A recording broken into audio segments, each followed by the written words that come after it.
High বন্ধুরা, কেমন আছেন? আজকে সকাল সকাল চলে এসেছি বিরিয়ানি রেসিপি নিয়ে।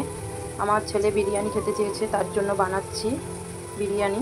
বন্ধুরা দেখিয়ে দিই, বিরিয়ানির জন্য বেরেস্তা ভেজেছি। আর এটা মটনের জন্য মশলা করব। একটু পেঁপে দেবো মটনের মধ্যে, যাতে মটনটা তাড়াতাড়ি সেদ্ধ হয়ে যায়। মটনটা কষা কষা হবে, কিন্তু তার মধ্যে আলু দেবো। আর আমি মটনটাকে ম্যারিনেট করে রেখে দিয়েছি, যাতে মশলাটা খুব ভালোভাবে মটনের মধ্যে ঢোকে। আর এখানে আমি আলুটা ভেজে নিচ্ছি, বিরিয়ানির আলুটা। আর এখানে যেটা দেখাচ্ছি, এটা হচ্ছে ভাতটা আমি বসিয়ে দিয়েছি। এই যে বিরিয়ানির ভাতটা আমি বসিয়ে দিয়েছি। তারপরে বিরিয়ানিটা যখন রেডি করবো আপনাদের এসে আবার দেখাবো। কষিয়ে নিলাম, এবার এটা বিরিয়ানির সঙ্গে আমি অ্যাড করব। দেখো বন্ধুরা, এবার আমি বিরিয়ানিটাকে ভালো করে সাজিয়ে নেব। প্রথমে ভাত দিলাম, তারপরে আমি এখানে যে আলু ভেজে রেখেছি আলুগুলোকে পরপর সাজিয়ে দেবো।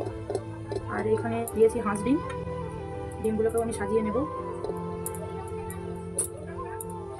তারপরে আমি দিয়ে দেবো বেরেস্তা অল্প করে। তোমরা হয়তো ভাবতে পারো হাঁড়িতে না করে আমি কেন কড়ার মধ্যে করছি, কারণ কড়াতে আমার বিরিয়ানিটা কাটতে খুব সুবিধা হয়।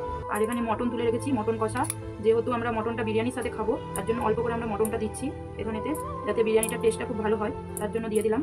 আর একটা কথা হচ্ছে, তোমার দাদাভাই মটন ছাড়া চিকেন খায় না, তার জন্য একটু মটন দিলাম। তারপরে একটু দিয়ে দেবো চিনি অল্প পরিমাণ, যাতে টেস্টটা ভালো হয়।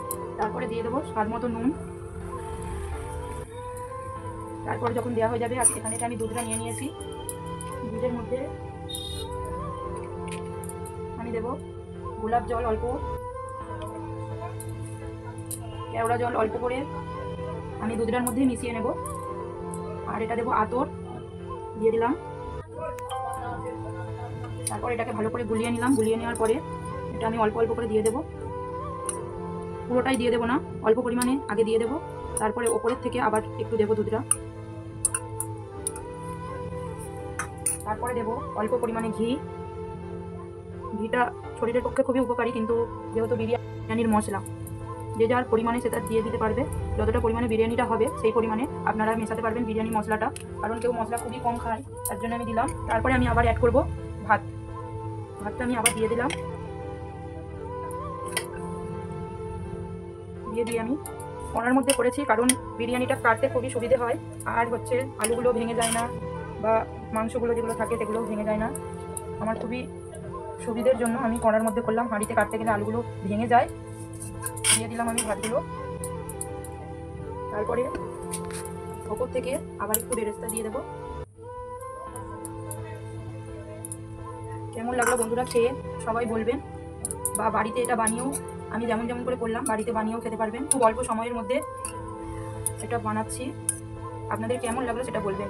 এটা দেওয়া হয়ে গেল, তারপরে আমি আবার একটু অল্প ঘি অ্যাড করব ওপর থেকে, জাস্ট একটু মানে গন্ধের জন্য আমি ছড়িয়ে দিলাম। আর অল্প পরিমাণে আবার একটু মশলা দিয়ে দেবো ওপর থেকে। আর স্বাদ মতো একটু নুন দিয়ে দেবো।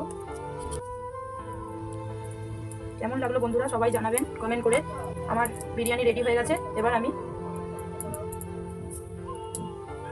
গ্যাসেতে বসিয়ে দেবো।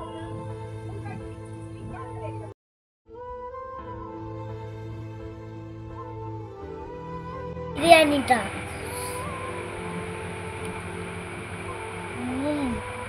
অনেক ভালো।